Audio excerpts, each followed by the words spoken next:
તો કેમ છો બધા મજામાં? સ્વાગત છે તમારું અમારા નવા બ્લોગમાં. તો તમે જોઈ શકો છો કે કઢાઈ મૂકી દીધી છે, રઈ પણ નાખી દીધી છે. તો આપણે બનાવવાનું હતું ફુલાવર, વટાણા, બટાકા અને ગાજરનું શાક. તો મિક્સ કરી લીધું આપણે, પછી લોટ બાંધી લીધો હતો. તો આપણે રોટલી પણ વણી લઈશું.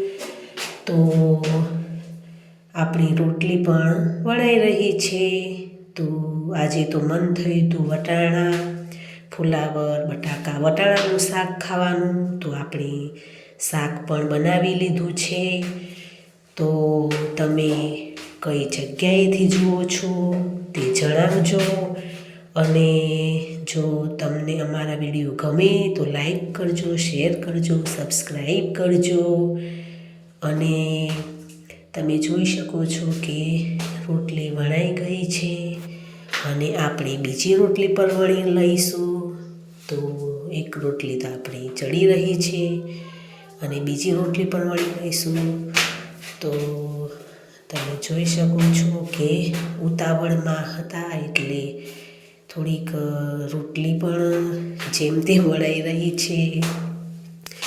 તો તમે પણ શું બનાવ્યું હતું આજના જમવામાં તે જણાવજો કોમેન્ટ કરીને. અને તમે પણ સપોર્ટ કરજો અમને. તો તમે જોઈ શકો છો કે રોટલી ચડી રહી છે. તો આપણે સરસ રીતે રોટલી ચડી લઈશું. તો એક રોટલી તો ચડી રહી છે અને બીજી રોટલી વણાઈ ગઈ છે.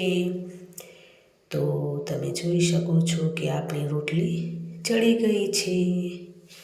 પછી તો તમે પણ શું બનાવ્યું તે જણાવજો. તો